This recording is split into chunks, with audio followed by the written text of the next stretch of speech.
Olá, eu sou o Robélio, seja bem-vindo ao Voz Afro, o seu podcast semanal onde falamos sobre cultura afro-brasileira, empreendedorismo negro e também as vivências de sucesso e os perrengues que a comunidade enfrenta. E se você acompanha alguma coisa sobre notícia na internet, se acompanha bastante aí notícias do mundo negro, né? Hoje vamos receber aqui uma das referências aqui, que é a Thaís Bernardes, do Notícia Preta. Thaís, seja bem-vinda. Obrigada, Robélio, obrigada pelo convite, é um prazer estar aqui com você. Olha, para quem não sabe, a gente começou o podcast nosso só no áudio. Foram 40 episódios assim. No 41 a gente foi pro vídeo, no online. E a primeira pessoa no vídeo foi você que esteve lá com a gente. Eu dou sorte. Dá sorte. Eu dou dá sorte. Thaís, para quem não te conhece, quem não acompanha você... Aliás, melhor, esquecendo a jornalista, quem é a Thaís Bernardes? A Thaís Bernardes, esquecendo a jornalista é difícil, porque eu sempre falo que ser jornalista faz parte de mim, né? Mas eu sou uma mulher preta, uma mulher de axé e uma mulher que acredita que a gente só tem transformação a partir da educação e que entende jornalismo como uma ferramenta educacional. E o que é que te motivou a ser jornalista? O que me motivou a ser jornalista? Eu nem sei como eu cheguei até aqui.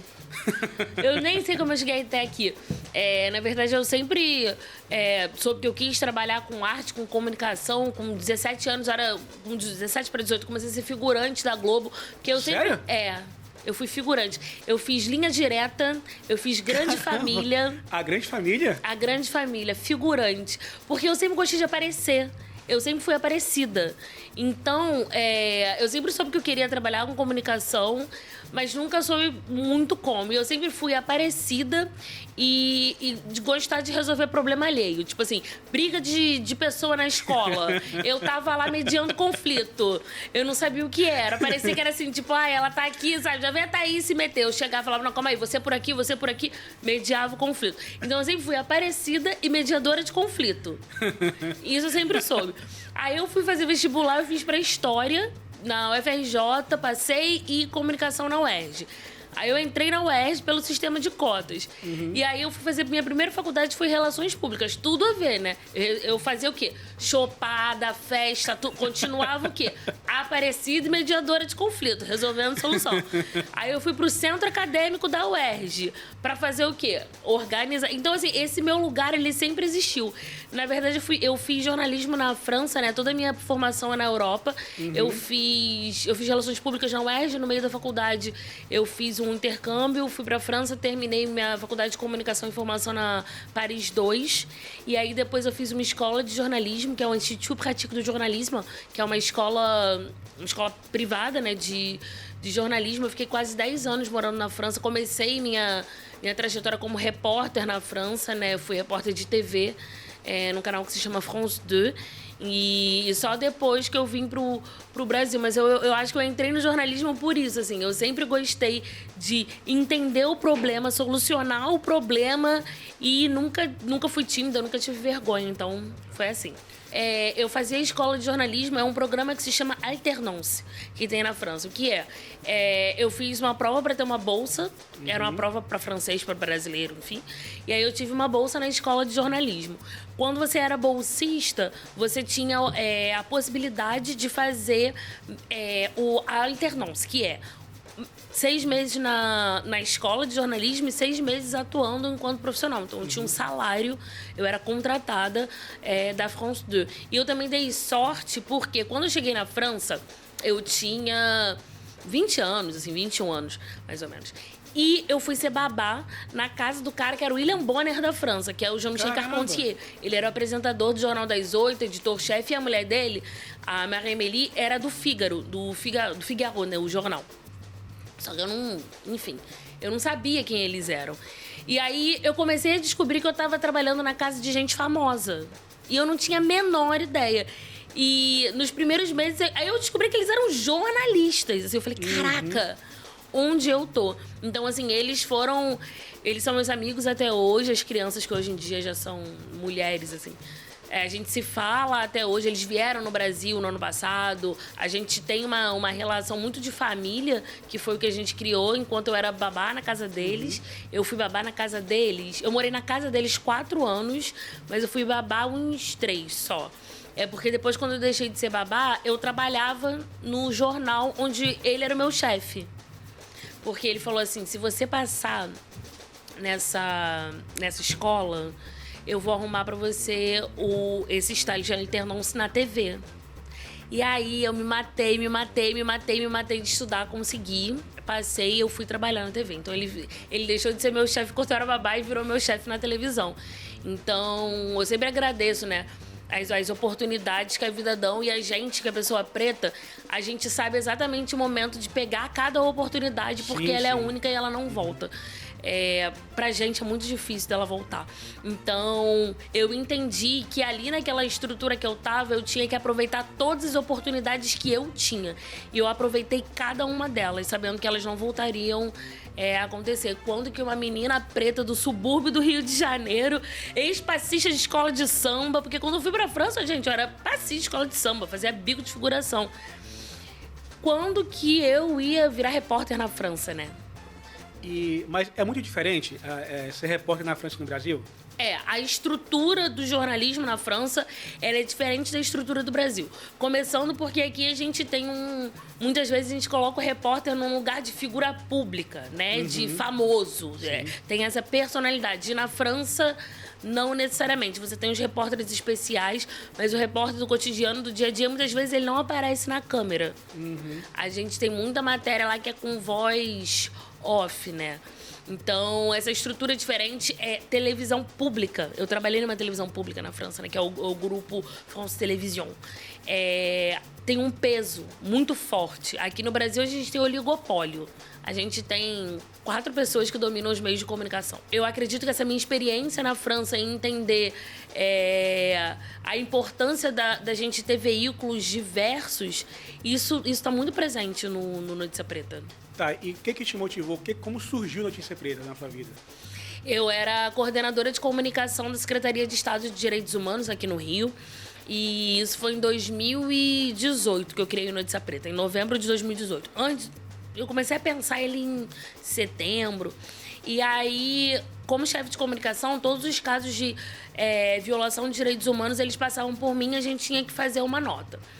E passaram casos horríveis, era a menina Maria Eduarda, que foi morta dentro da escola, e eu tinha que fazer a nota, e a imprensa sempre queria o mesmo perfil, que era a mãe preta chorando que perdeu o filho. E eu sempre falava, espera aí um pouquinho, espera ela ficar melhor para ela poder dar uma entrevista e se recompor, e não.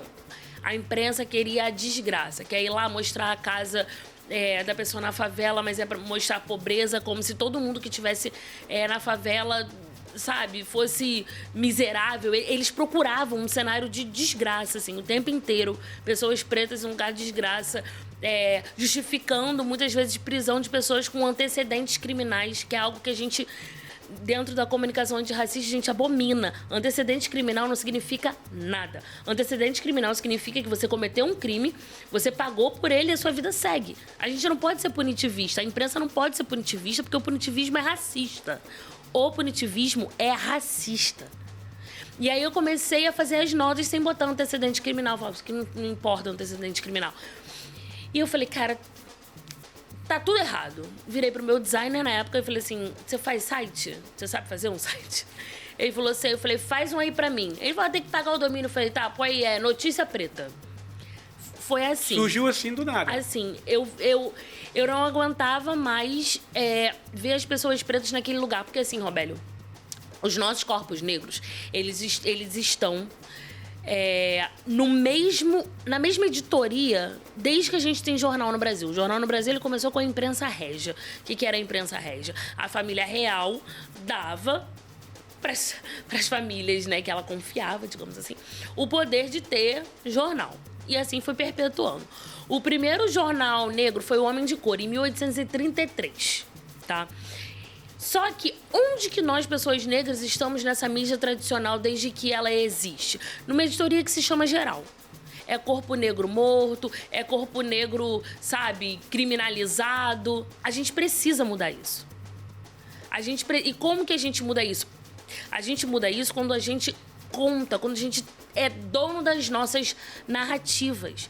Porque enquanto a gente não entender que um jornal, ele é sim uma ferramenta de educação, a gente não vai conseguir transformar. Porque quando você lê uma notícia repetidas vezes, tá lá, Ele tinha antecedentes criminais. O que você constrói como um imaginário coletivo? Se tem antecedente criminal, é bandido. Só que, quando é um político que tem lá cheio de cocaína no seu jatinho, que já teve outros vários casos, ninguém diz... Olha, o deputado fulano de tal tem antecedente criminal. Antecedente criminal serve pra você, ele serve pra mim. Sim. Ele vai servir pro meu filho. Então, antecedente criminal é racista. Ponto. Como que a gente faz uma imprensa diferente? Quando a gente entende qual é o nosso lugar nessa imprensa. Historicamente, a gente estava na editoria geral, que era compra-se negro fujão, no século XVIII. E hoje, a geral é o nosso corpo preto morto. A gente tem que mudar isso. Porque essa leitura de onde a gente está, ela faz com que o racismo se perpetue. Então, é impossível a gente combater o racismo se a gente não tiver meios de comunicação antirracistas. Eu lembro que quando a gente gravou pela primeira vez, você comentou que não há mídia isenta. Todo mundo tem o seu viés, né? Não há isenção. E através desse viés e essa falta de isenção, muitas vezes também, como você falou, acaba que você tem um número X de pessoas que é meio que dona de toda a comunicação no país, e isso faz com que eles vendam o que acharem melhor para eles naquele momento. É o que lhe convém, né? Sim. Tem como mudar isso um dia ou não? Então, quando a gente terminar com esse oligopólio. Agora, como que a gente termina com esse oligopólio? Eu não sei te responder essa pergunta. Porque por mais que o Notícia Preta seja um veículo disruptivo e que a gente está aí criando um jornal, a gente hoje tem um jornal, a gente tem um programa na TV, que é na TV Câmara, que é uma TV aberta. Então, por mais que a gente esteja aí, a gente não consegue competir de igual para igual com essa galera que está no mercado. Por exemplo, o que faz um jornal hoje se manter? Publicidade, beleza? E aí, você acha que a marca dessa caneca, ela vai anunciar no Notícia Preta no mesmo valor que ela anuncia numa mídia tradicional? Você acredita que essa marca dessa caneca, ela vê o Notícia Preta como uma mídia, assim como ela vê... Não!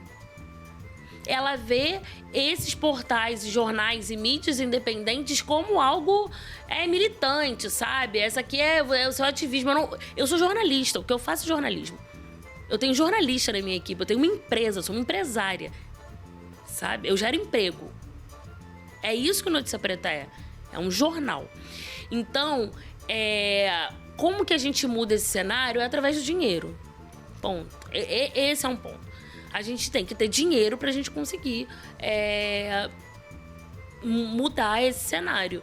E tem um outro ponto que é muito importante também, Robélio, é que as empresas deixem de ver a gente e de colocar a gente dentro da caixinha do ESG, sabe? Ai, olha só, eu quero verba de marketing, eu quero verba de publicidade, assim como tem todas as outras mídias. É essa verba que eu quero, porque eu sou um jornal. Quando você me coloca dentro de uma caixinha de diversidade, você me vê como um projeto, como uma ação, como algo para você se isentar de pagar imposto. Sim, sim. Sabe? Então, a gente não tá nessa caixinha. Eu sou uma empresa de mídia. E isso sem contar que a verba de marketing, de publicidade, ela é muito maior do que a verba de ESG. Então, é nesse lugar que a gente tem que estar pra gente poder competir de igual para igual. Enquanto isso não acontecer, a gente não vai conseguir. A gente não vai conseguir. Tudo passa pelo dinheiro, né, Robélio? É isso, é dinheiro. É capitalista, né, Thaís? É. É capitalista. Sim, e a gente quer. Claro, não faz mal pra ninguém. Não, só bem. Só bem. Como é que você vê essa questão, essa nova perspectiva de mudança de apresentadores negros em grandes jornais, na imprensa, assim? Porque por muito tempo foi cota. Eu não sei se hoje está igualitário ainda, ou ainda continua sendo cota. Como você vê isso? Ainda é cota, Robélio. Sabe por quê? Se a gente não tem pessoas negras em cargos de poder e tomada de decisão, ainda é cota. Eu vou fazer o quê? Eu vou botar meia dúzia de repórter preto? O que é o repórter? Você acha que o repórter tem um poder de decisão? Você acha que o repórter vai poder falar, a gente vai fazer dessa forma? Não! Se o editor dele é branco, sabe? Se o chefe da redação é branco, sim. Será? Será que realmente a gente está mudando porque a gente tem mais repórter negro? E as cabeças? Quem assina? Quem pensa? Quem são essas pessoas? Porque é lá que a gente tem que estar. Eu acompanho muito futebol, adoro assistir programa de esporte e tal. E no caso do Vinícius Júnior foi algo interessante, porque era o caso do Vinícius Júnior de racismo pesado contra ele na Espanha, e tava todos os programas que eu vi, as mesas redondas, pessoas brancas falando sobre racismo. Não tinha repórteres negros, não tinha jornalista negro. Mas eu acho que a pessoa branca tem que falar de racismo. Isso aí foi algo que eles criaram, eles precisam resolver esse problema. Sim. E a gente tem um outro problema hoje, que é esse negócio do lugar de fala, né? Que, esse não é meu lugar de fala. Todo mundo tem lugar de fala. Usar lugar de fala como uma forma de se isentar de responsabilidade, isso é perigosíssimo. Então, assim, pessoas brancas, elas têm o seu lugar, sim, para falar do racismo. E elas precisam falar porque elas precisam mudar algo que elas criaram. Uhum. Não fui eu, foi meu avô, mas você se beneficia de tudo isso. Sim. Então, assim, elas precisam estar nesse lugar. O que elas não podem é querer dizer pra gente o que a gente faz, como a gente faz, porque ninguém é melhor do que nós para falar de nós. Sim. Né? Mas elas têm que estar no debate, sim. E, obviamente, que ter repórter negro ali, jornalista negro, é importante, é fundamental para embasar esse debate. Mas não vamos cair na pegadinha do lugar de fala. Eu sou branco, eu não falo sobre isso. Isso não existe. Você é branco, você tem uma responsabilidade sobre o racismo. Fale sobre ele. Até porque o lugar onde pessoas brancas chegam, muitas vezes nós não vamos chegar.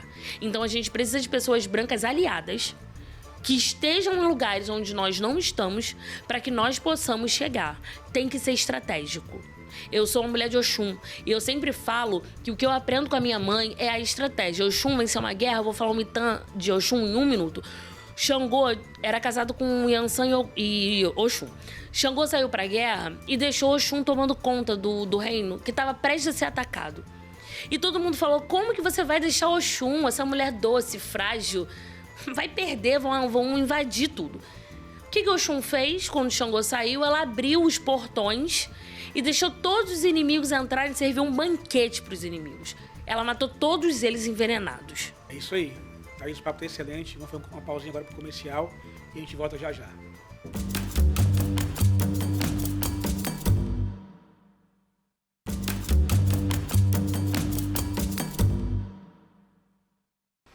Estamos de volta para o segundo bloco do nosso papo aqui com a Thaís.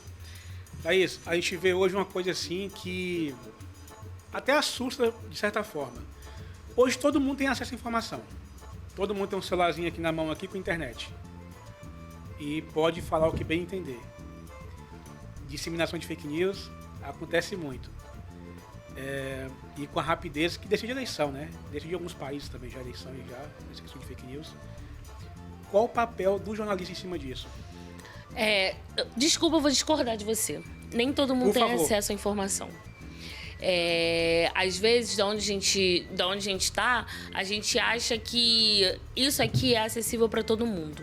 Mas isso aqui não é acessível para todo mundo. Porque você tem um celular, não significa que você tenha acesso à informação. Principalmente quando a gente pensa em favela e periferia. Né?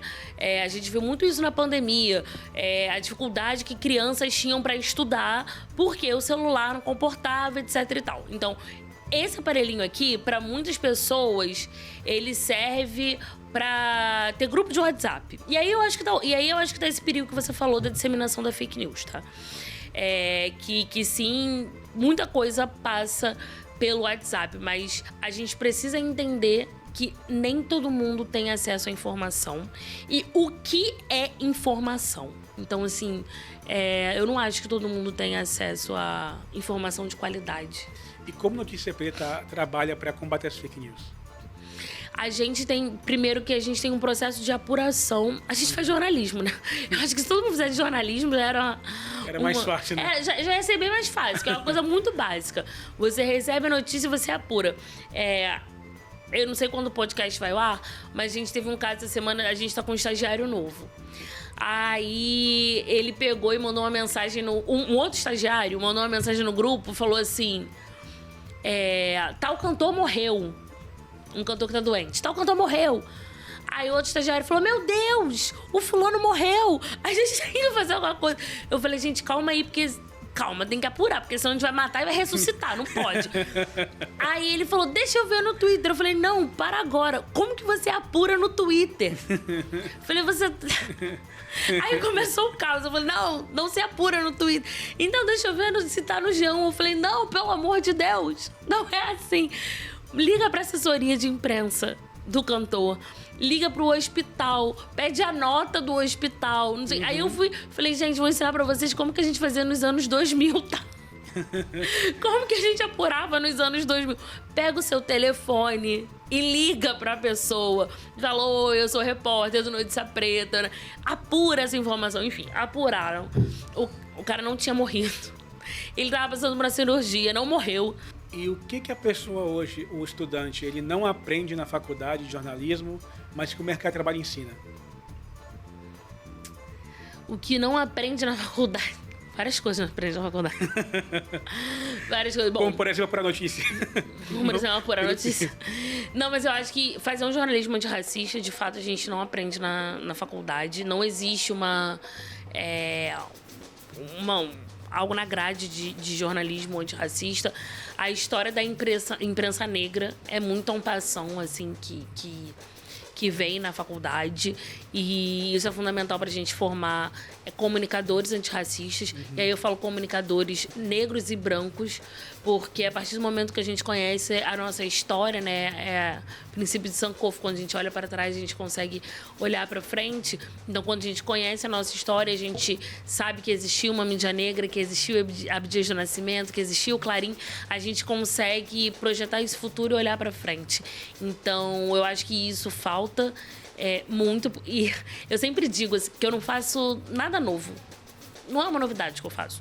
O que eu faço, a galera fazia lá em 1833, como eu falei, com o Homem de Cor. E acho que o motivo pelo qual esses jornais morreram é o mesmo que pode fazer com que o meu morra. Dinheiro. Né?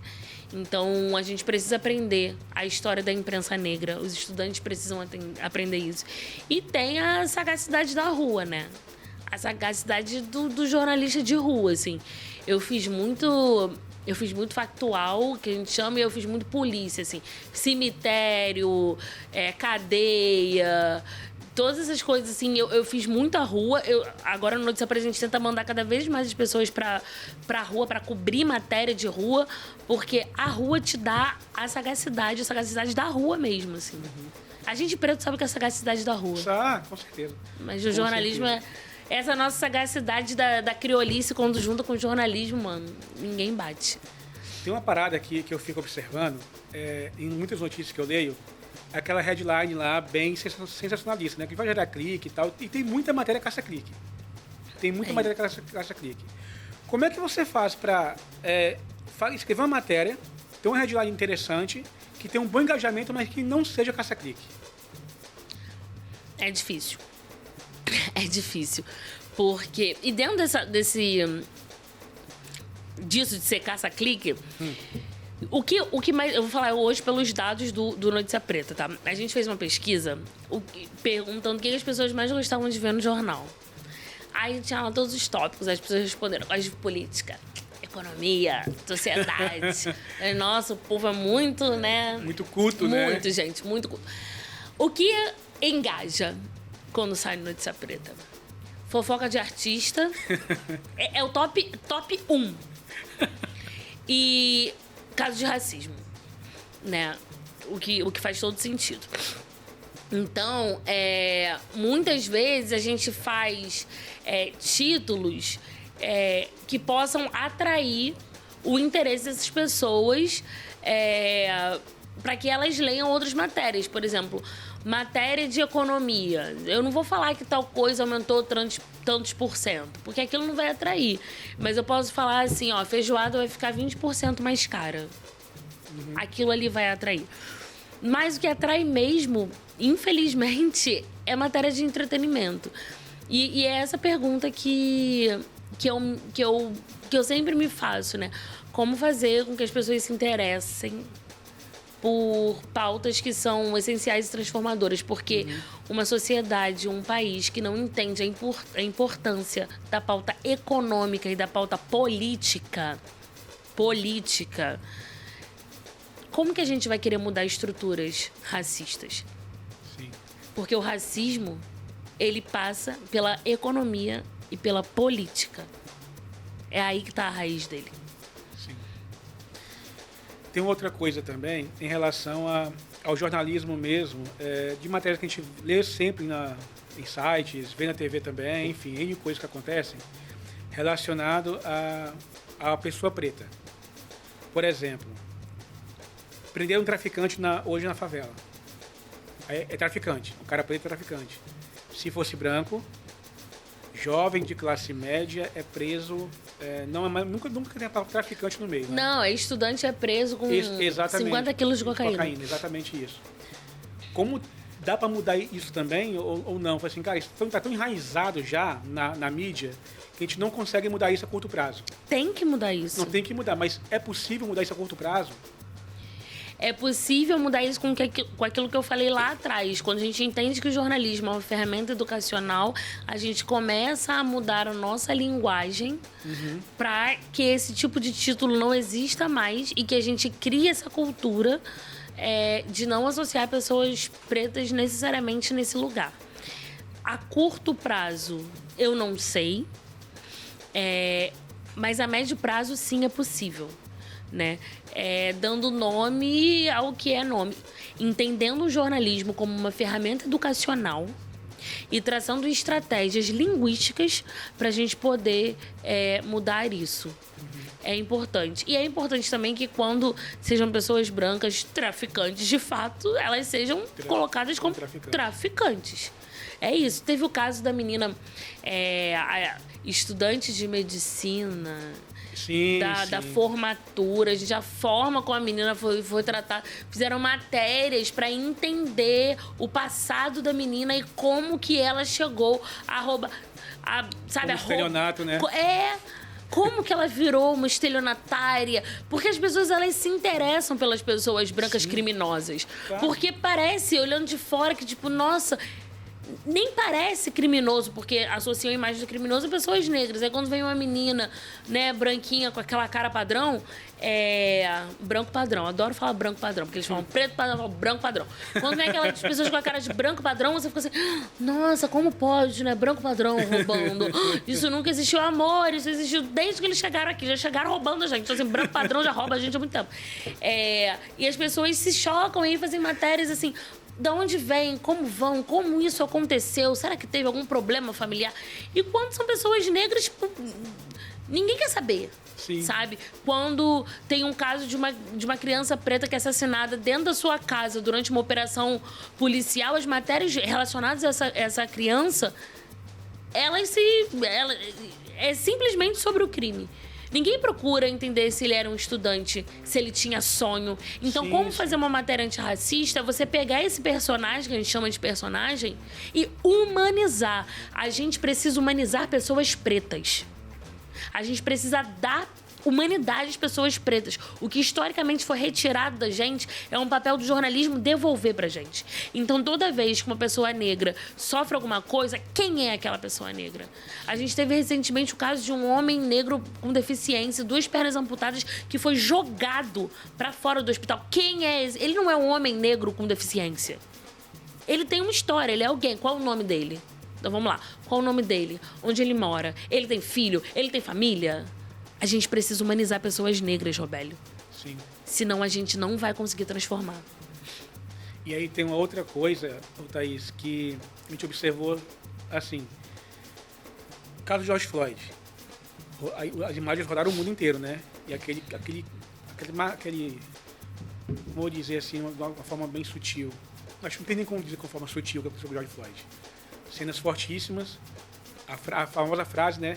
Não consigo respirar. A gente já viu muito isso acontecer no Brasil também, muito mesmo, esse tipo de violência.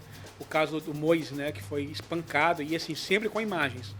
É possível a gente falar da pessoa negra sem mostrar essas imagens também, falar sobre aquilo, porque assim, a imagem vende. Aquela imagem do George Floyd vende. Aquela imagem do Moisés sendo espancado aqui no quiosque aqui no Rio, vende muito. O caso do cara do estacionamento do supermercado, vende muito. Mas é possível contar essas histórias sem mostrar a imagem? Porque a desgraça vende, né? Sim, sim. Eu acho que é possível contar sem mostrar essas imagens ou congelando a imagem. É o que a gente fala da semiótica antirracista. A gente no Notícia Preta trabalha muito a semiótica antirracista, que também é por onde perpetua, né, o racismo. Eu acho que tem como a gente não mostrar, porém, às vezes é importante mostrar.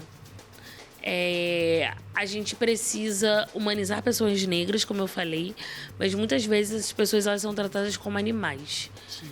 Isso pode me chocar e pode te chocar, mas pode não chocar pessoas brancas. Isso que é o mais doido. Isso que é o mais doido. Então, às vezes, eu acho que a gente tem que mostrar algumas coisas para ver se isso toca as pessoas. Para que a pessoa olhe e ela entenda que não é normal uma pessoa tomar um mata-leão, assim. Que não é normal uma pessoa ter uma botina em cima da cara. Porque, historicamente, a gente foi tão animalizado que eu acho que tem coisas que não chocam mais. E isso é muito triste. Tem coisa que não choca mais. Muitas vezes você para no sinal e você vê um menino negro vendendo bala, isso não vai te chocar. Mas se for uma criança loura de olho azul vendendo bala, você vai parar e você vai falar: nossa, como que ela tá vendendo bala, sabe? Aquilo de tipo... Sim, sim. Porque pessoas pretas em situação de vulnerabilidade não choca mais. E aí a gente começa a pensar onde a gente perdeu a nossa humanidade, né, Roberto? Sim, sim. Eu tenho um filho negro de 4 anos. E eu penso todos os dias, eu falo, cara, quando meu filho tiver uns 8 anos, agora mesmo já não... Eu acho que as pessoas já olham pra ele, assim, e não vão ver aquela criança enquanto uma criança, sabe? Eu fui num restaurante semana passada, e aí... Tem aquele restaurante que tem brinquedo, que a criança... Meu filho saiu dos brinquedos e veio andando entre as mesas pra me achar, né? Descalço, porque deixou o tênis no outro lado. E aí ele ficou, mamãe, meio perdido a multidão, e veio uma mulher e falou assim: o que você quer? Na hora que aquela mulher virou meu filho e falou: o que você... Sério, me veio um negócio assim. Porque eu falei, cara, se fosse uma criança loura, ela ia virar e falar: ai, meu amorzinho, você tá perdido? E pro meu filho ela falou: o que você quer? Cara, eu levantei da cadeira, tipo, sei lá como, arrematei a criança, tipo, vem pra cá, e tirei ela dali. Foi um instinto, assim. Por quê? Porque talvez ela não visse meu filho como uma criança de 4 anos. Talvez ela achasse que ele iria pedir alguma coisa. Então a gente é animalizado historicamente. As nossas crianças não são vistas como crianças. Os nossos corpos não são vistos como corpos. Então, será que às vezes não é preciso que a gente mostre para que as pessoas tenham o mínimo de entendimento do absurdo daquilo ali? Elas vão ter? Eu não sei se elas vão ter. Eu acho que muitas vezes elas não têm. Você pode falar qual foi o restaurante? Ou não prefere não falar? Ah, não preciso falar, não. Precisa não, né? Não, precisa não. Precisa não. Precisa não. Eu tô de boa. Mas quando você é pai, mãe de criança preta, assim... Cara, o meu filho tem 4 anos, ele já passou por alguns casos de racismo. Tem um agora que eu tô processando. Sim, sim. É complicado. Não é fácil, não. Thaís, vamos falar sobre o Notícia Preta e a escola antirracista, mas no próximo bloco. Vamos fazer uma pausazinha para os comerciais e já voltamos.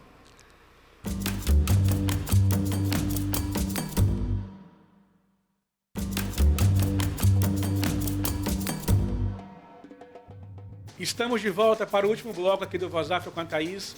E agora a gente vai falar um pouquinho sobre o Notícia Preta e também a escola antirracista que vocês estão criando, né? Sim. Notícia Preta já está com o quê? 4 ou 5 anos, você falou comigo, né? A gente vai fazer 5 anos agora em novembro de 2023. E agora entrou junto com a VB Afro, né? Como parceiro de vocês, aceleradora. Como é que é essa experiência? E a perspectiva também, né? Sim, o Notícia Preta a gente está no momento de virada de chave, literalmente, né? Então, assim, a gente está junto com a VB Afro, faz parte desse momento de de virada de chave mesmo. A gente era online até agora, todo mundo era remoto, né? E aí agora a gente abriu a nossa redação física no mês passado. Então, a gente está com um time todo presencial, aí veio a VB e veio a Escola de Comunicação Antirracista. Então, eu tô num momento que eu fico assim, pensando, meu Deus, para onde eu vou agora? Porque tem tanta coisa boa acontecendo no Notícia Preta e projetando mesmo por um lado, o nosso jornal e agora a Escola de Comunicação Antirracista, que vai ser lançada em agosto desse ano. É uma escola online, mas a gente também tem aulas presenciais, porque a gente tem uma parceria com o Senac. Então, alguns cursos técnicos a gente dá presencial aqui no Rio de Janeiro e na nossa plataforma online a gente vai ter curso gratuito, todos dentro da área de comunicação, também aí aberto para pessoas negras, não negras, para pessoas antirracistas. A AVB, para quem não conhece, Thaís, é uma aceleradora, né? É uma Venture Builder, que também tá com Voz Afro também junto também, né? Então a gente está no mesmo grupo praticamente. A gente está no mesmo grupo, a gente já é quase parente. Exatamente. E aí você falou da Escola Antirracista. Fala um pouco mais sobre ela, o que ela é, o curso que você vai oferecer, o que você pretende atingir de pessoas. Tá. A Escola de Comunicação Antirracista, inaugurada agora em agosto de 2023, né, será inaugurada, é um espaço de formação e educação para pessoas que querem entender e aprender a fazer uma comunicação antirracista. Então, a gente tem diversos cursos dentro desse universo, que é a comunicação. A gente tem jornalismo antirracista, assessoria de imprensa, marketing digital, entre outros cursos, todos em uma plataforma online. Então, você vê o seu curso onde você estiver no Brasil, com os professores gravam os vídeos e você também tem os exercícios e os e-books que ficam todos nessa plataforma. E presencialmente, em parceria com o Senac, a gente tem alguns cursos. A gente começa o primeiro curso também em agosto desse ano, que é um curso de técnico administrativo, onde o aluno tem bolsa, tem passagem para poder... E esse curso, especificamente, ele é voltado para pessoas de favela, periferia, majoritariamente negras, porque a gente sabe que nas favelas a maioria das pessoas são negras, mas a maioria é negra, corrigindo o meu erro de português. Então, mas é um curso voltado para pessoas de favela, que começa também em agosto desse ano aqui no Rio de Janeiro. Então, a proposta da escola é que a gente falou no último bloco sobre o que falta, né, nas universidades. Então, a gente pega cursos de comunicação, o que tem dentro de comunicação, e racializa esses cursos. A gente tem semiótica antirracista também, que a gente falou. A gente tem esse curso dentro do Notícia Preta também. Você comentou que seriam 9 cursos, né? Você havia falado comigo outro dia. Inicialmente são 9 cursos. Você não me peça para falar agora os 9 de cabeça, porque você vai me desmontar. Mas inicialmente são 9 cursos. A nossa escola esse ano vai atender 250 pessoas. Mas a gente espera em 2024 dobrar o número de pessoas que estudem tanto presencial quanto na nossa plataforma online. Bacana. Falando do Notícia Preta um pouco também, você vai estar num momento diferente, de crescente, né? Vai fazer 5 anos agora em novembro. Imagino que vai ser um dia de festa lá na redação, né? Eu tô esperando fazer uma festa. Aí depende do financeiro liberar o dinheiro da festa. Ah, entendi. Vai ser quando? Quando de novembro? A gente faz aniversário no dia 20 de novembro. Esse dia o site foi pro ar, né? Eu comecei a criar o Notícia Preta. Simbólica. Data bem simbólica. A gente começou a criar o Notícia Preta antes. A gente, no caso, eu, naquela minha loucura que eu falei, criei um site. Mas dia 20 de novembro a gente completa 5 anos e esse é o primeiro ano. O Notícia Preta começou de uma maneira voluntária. É importante falar isso também. Eu nunca tive a pretensão de viver do Notícia Preta. Eu sempre fui jornalista, sempre fui assalariada do jornalismo. Tem só um ano que eu pedi demissão da minha CLT, o que também foi uma outra virada de chave, porque a gente cresce... Principalmente a gente que não vem de família rica, né? Entendendo que a gente tem que ter uma carteira assinada. O sonho do pobre é ter carteira assinada. E aí, pedir demissão da carteira assinada para empreender é muito difícil pra gente. Então, quando eu tomo essa decisão, eu falo agora eu vou viver do Notícia Preta, que tem um ano isso. Eu acho que ali no Notícia Preta começou a tomar novos rumos. A gente era até então só com voluntários. Eu mesma era voluntária no meu jornal, ninguém ganhava nada para fazer o Notícia Preta. O nosso número máximo foi 32 voluntários nas 5 regiões do Brasil. Então era muita gente fazendo Notícia Preta. Eu tive que reduzir, porque a partir do momento que as pessoas não são mais voluntárias, que elas são contratadas, eu tive que reduzir esse valor, porque quando eu vou conseguir pagar 32 pessoas, isso é um pouco difícil. Então a gente concentrou todo mundo aqui no Rio de Janeiro, mas a gente tem os nossos parceiros nas 5 regiões do Brasil. Então o Notícia Preta hoje ele ainda consegue e vai conseguir sempre ter uma visão nacional, porque a nossa preocupação é não ser uma mídia sudestina, isso é muito importante pra gente, sim. é não ser uma mídia sudestina e abordar as questões indígenas. São esses 2 pontos que a gente... Não existe luta antirracista se a luta também não for em prol dos indígenas, né? Então, essas são as nossas 2 preocupações que agora a gente está conseguindo atingir e organizar a casa, né? Acho que a entrada na VB também é muito para isso, organizar a casa, saber para onde a gente vai, como que a gente cresce com responsabilidade, que isso também é bem importante. Ainda sobre jornalismo também, como é que você seleciona a matéria que é ou não relevante para publicar? A gente sempre dá recorte racial e social para as pautas. Então a gente vê aquela pauta e pensa, aqui tem um recorte social ou racial que eu possa dar? Se sim, ok. E o Notícia Preta é um jornal factual. Então, o que é um jornal factual? A gente dá o que é quente, né? Dá o do dia a dia. Esse é o critério número 1. Mas a gente também tem as matérias que a gente faz, tipo matérias, as entrevistas que a gente faz com as personalidades, entrevistas com lideranças de empresas, entrevistas mais robustas, que aí a gente tem um tempo maior para poder fazer. Mas, no geral, é o factual e qual é o recorte racial desse assunto aqui. Entendi. E aí a gente falou também no blog anterior um pouco sobre fontes e tal, sobre a questão de não parar no Twitter, né, ou no G1 também, enfim. Como é que vocês também têm esse critério para determinar que fonte é ou não segura? Sim. O primeiro passo é você ir nas fontes oficiais, né? Quando é uma denúncia, por exemplo, a gente sempre tem que ouvir quem denuncia. Primeiro, a gente só pode dar denúncia se tiver boletim de ocorrência. Isso é bem importante. Então, por exemplo, se você vira pra mim e fala, Thaís, sofri um caso de racismo no shopping. Eu falo, você tem boletim de ocorrência? Você fala, não, não tem como dar. Porque o boletim de ocorrência é o meu respaldo de que aquilo ali aconteceu.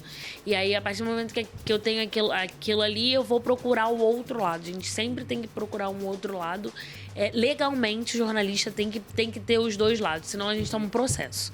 Então, assim, jornalismo sério ouve os 2 lados, tanto a vítima quanto quem, né, enfim, a vítima quanto o agressor. A gente tem que ter os 2 lados. Então, é fonte oficial, ouvir sempre os 2 lados. A gente também embasa as nossas matérias com dados e números. Então, por exemplo, se eu estou dando uma matéria de um caso de racismo, que você foi vítima de racismo, eu vou procurar número para saber quantos casos de racismo aconteceu no Rio de Janeiro, em tal período, para falar, o caso do Robélio não é um caso isolado. Assim como ele, tantas mil pessoas foram vítimas de racismo de tal período a tal período, e isso foi um aumento de X% quando comparado ao tanto tempo, e a gente explica, chama um especialista, porque o jornalista não tem como explicar, né? Ele tem que chamar alguém que fale sobre aquilo ali, que explique aquilo ali, que geralmente é alguém da academia, alguém que estuda aquilo ali. Também é uma forma da gente dizer que o que a gente está fazendo é correto.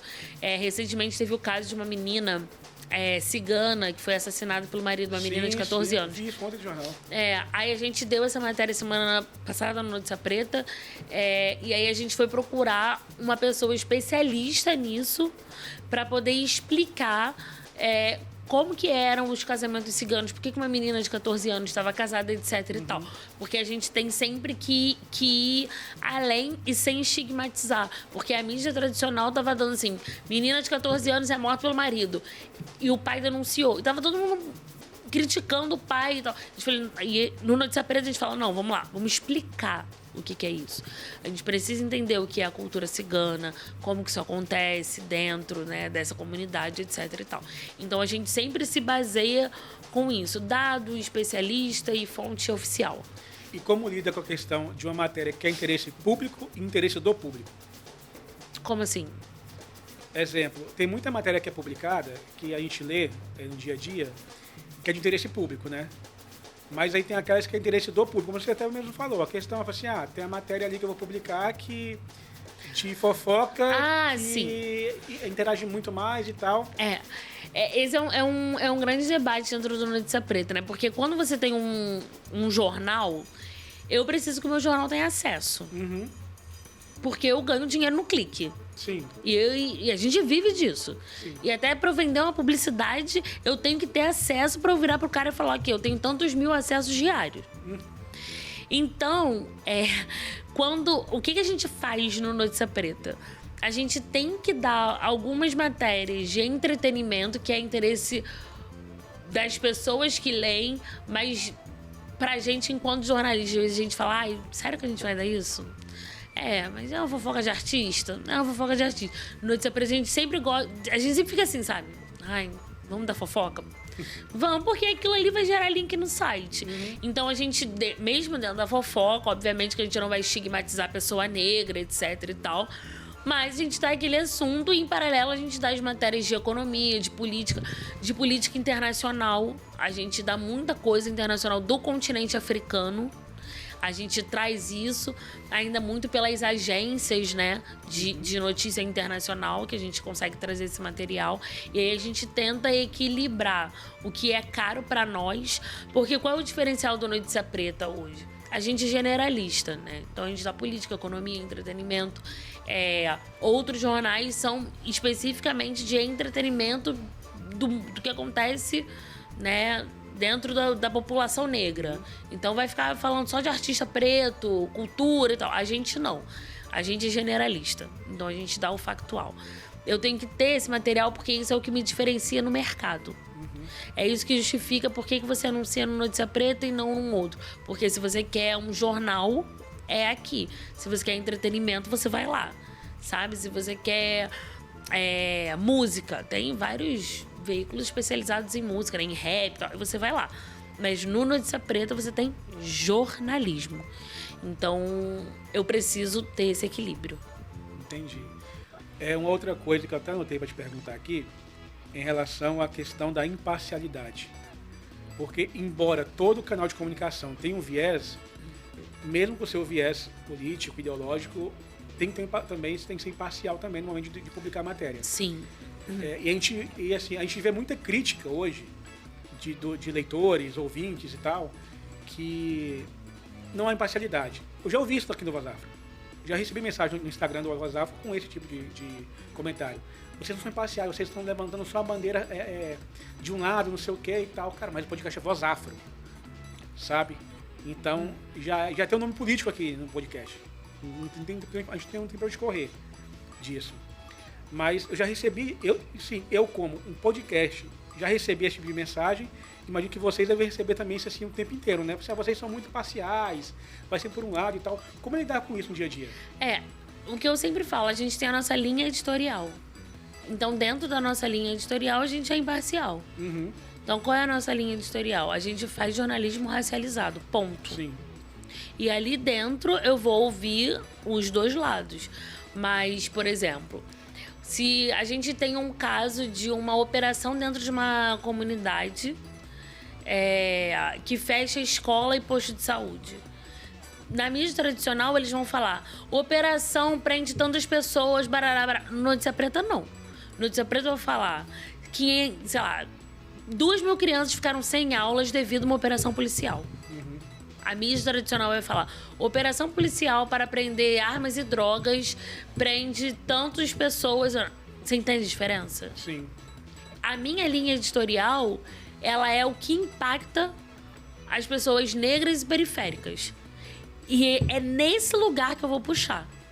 Sempre que tiver um caso, eu vou botar primeiro a vítima, relatando o que aconteceu com ela, e depois a nota da polícia. Uhum. Porque a nota da polícia ela vai ser proforme padrão, e se ela não falar que a pessoa tinha atitude suspeita. Eu não vou começar com isso, porque isso criminaliza pessoas negras.